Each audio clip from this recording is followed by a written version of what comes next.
Olá pessoal, tudo bem? O vídeo de hoje é sobre um tema bem interessante, o tema é feminicídio. Queria agradecer a Maria Eduarda, que acessou lá o nosso Instagram, @RodrigoVillaVeiga, pediu lá para que a gente tratasse sobre esse tema aqui. Quem tiver vontade da mesma coisa, manda lá que eu abordo o tema para vocês. Bacana? O tema de hoje então é feminicídio.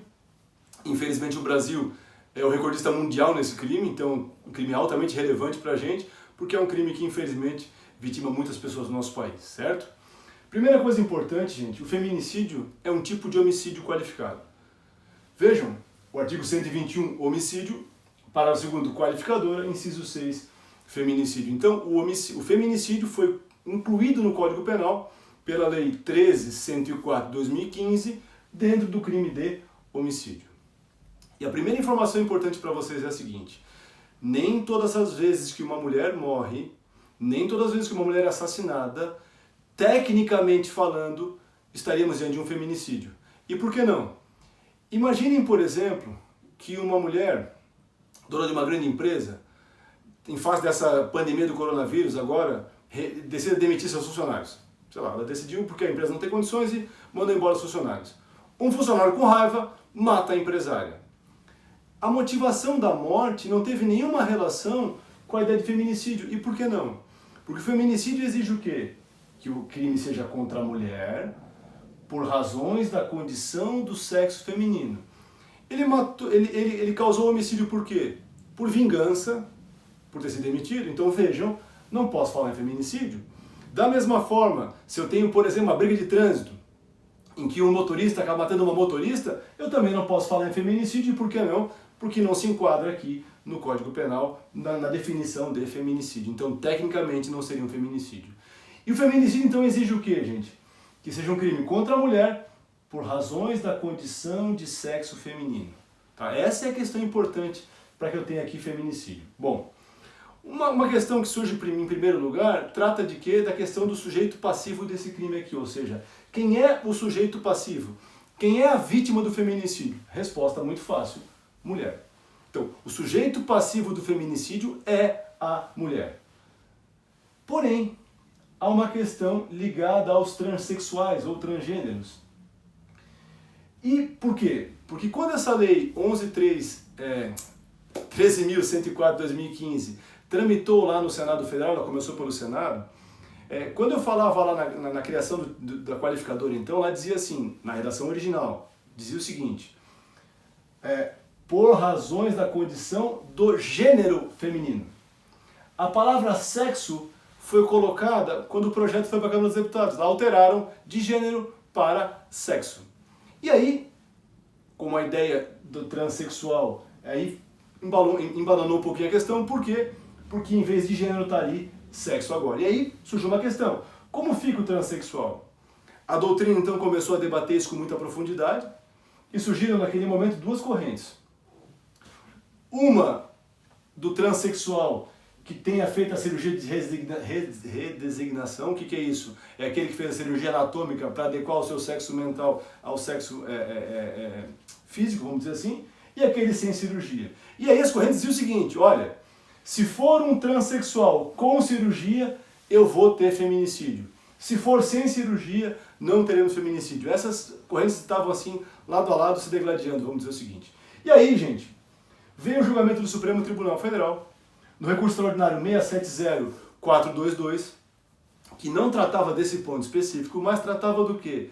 Da ideia do transgênero, do transexual, poder alterar o seu registro civil para se tornar, aí na questão do que nos interessa aqui, a condição de mulher. E o Supremo decidiu que o transgênero, o transexual, mesmo sem cirurgia, tinha direito de fazer a alteração no seu registro civil. A partir daí, me parece que essa discussão aqui perde um pouco o sentido e qualquer tipo de transexual que seja vítima de crime, e claro, que a morte tenha relação com o gênero feminino que ele adotou, eu teria um caso de feminicídio. Esse entendimento foi expressado pelo Tribunal de Justiça nosso aqui, nesse recurso em sentido estrito, julgado recentemente, agora em janeiro desse ano. O tribunal entendeu que sim, que o transgênero também se enquadraria na figura do feminicídio. Bom, Continuando aqui então, gente, quais são as duas hipóteses então que eu vou ter feminicídio? Primeira hipótese, quando há violência doméstica e familiar. Então, nesse caso aqui do primeiro inciso, do parágrafo segundo, inciso 7, eu vou ter o seguinte, o homicídio praticado contra a mulher em violência doméstica e familiar. Aqui é um problema de redação de novo. Como assim? O legislador colocou aqui E da ideia de adição, de soma de condutas. Acontece que, na verdade, ele queria dizer o quê? Ou. E isso vai gerar, certamente, nos julgamentos, um problema interpretativo. Porque no direito penal vige o quê? O princípio da legalidade estrita, ou seja, o que está ali previsto é o que vale. Então, se eu tenho no tipo penal, no inciso, violência doméstica e familiar, então eu posso ter um entendimento de que só haveria feminicídio por essa hipótese aqui, se houver a acumulação de violência doméstica e familiar. E, na verdade, a interpretação que tem sido largamente utilizada pelos tribunais é a ideia de ou. Então, quando eu falo aqui em violência doméstica e familiar, leia-se violência doméstica ou familiar. E o que é violência doméstica e familiar? Para isso, eu vou me valer de quem? Da Lei Maria da Penha. A Lei 11.340 de 2006 prevê a violência doméstica e familiar no seu artigo 5º. E são 3 incisos e eles são bem simples. Primeira ideia, inciso 1. Quando a violência se dá no âmbito das relações domésticas. Então, relações domésticas, eu vou enquadrar o inciso 1. Inciso 2. Âmbito da família, ou seja, relações de sangue ou não. Porque o direito reconhece o chamado parentesco por afinidade. Então também entra aqui as pessoas da família que não têm um laço de sangue, mas que têm algum tipo de parentesco por afinidade. Sejam adotados ou não.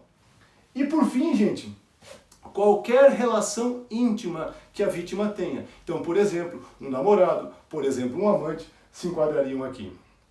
O STJ, ao interpretar esse conceito aqui, disse que, nos 3 casos, isso independe de coabitação. Então, mesmo que não haja coabitação, eu posso empregar o conceito de violência doméstica e familiar. Então, por exemplo, se um namorado mata uma namorada, por essa questão aqui, evidentemente, eu vou ter a questão do feminicídio aplicado. Se o marido mata uma mulher, evidentemente. Se o pai mata uma filha, evidentemente. Então, são questões que envolvem então, a questão de violência doméstica e familiar. Nesse caso aqui do inciso 1, lembrem sempre disso. É necessário que exista algum tipo de relação prévia entre vítima e seu algoz, porque as hipóteses aqui determinam dessa forma. Diferentemente da hipótese do inciso 2, que está aqui. No inciso 2, eu tenho menosprezo ou a discriminação à condição de mulher. Nesse caso aqui, o algoz pode ser um terceiro.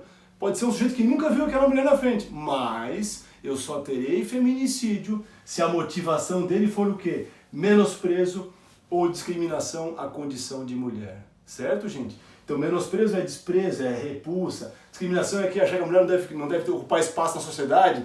Essa é a ideia aqui desse inciso 2. Então, nós temos homicídio qualificado, chamado feminicídio, quando ele é praticado contra a mulher. Leia-se aqui qualquer tipo de mulher, né, evidentemente. E aí eu vou ter, em 2 hipóteses, ou se ele é praticado em violência doméstica e familiar, ou por questão de menosprezo ou discriminação à mulher. Certo? Aí eu vou tipificar então o feminicídio. E além disso, gente, a própria lei 13.104 de 2015, ela incluiu também, no artigo 121 do Código Penal, uma causa de aumento de pena.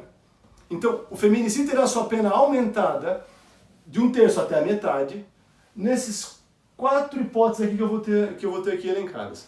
Primeira hipótese, quando o feminicídio é feito contra a mulher que está grávida, então durante a gravidez, ou até 3 meses após o final da gestação. Então, se eu pratico um feminicídio contra uma mulher nessa condição, eu vou ter a minha pena majorada de 1/3 até a metade. Segunda hipótese, quando a pessoa tem menos de 14 anos, mais de 60, ou tem algum tipo de doença ou deficiência que torna ela mais vulnerável física ou mentalmente. Terceira hipótese. Essa hipótese é interessante porque ela traz uma inovação do nosso direito penal, que ela fala em presença física ou virtual de descendente ou ascendente da vítima. Então imagine a crueldade de um sujeito que resolve matar uma mulher em frente aos seus filhos, ou aos seus pais, ou aos seus netos, seja de maneira seja estando presente fisicamente, ou virtualmente eu vou ter o que? A pena majorada. E por fim, O inciso 4, caso o sujeito, ao matar a vítima, esteja descumprindo uma das medidas impostas com base em quem? Na Lei Maria da Penha. Como assim? Vocês já sabem isso, a Lei 11.340/06, Lei Maria da Penha, ela prevê diversas hipóteses em que a mulher que é ameaçada, por exemplo, pelo seu companheiro, pelo seu namorado, pelo seu marido, vai ser protegida pela norma. Então, por exemplo, o juiz pode decretar o afastamento desse sujeito do lar, pode determinar que ele não possa chegar perto da sua vítima. Então, se o sujeito descumpre essas medidas, ele vai ter sua pena então majorada aqui no caso de feminicídio. Certo, pessoal? Então esse foi o conteúdo chamado Feminicídio. Qualquer dúvida, por favor, lá no @Rodrigo Vilela Veiga ou no comentário aqui no canal. Um abraço a todos!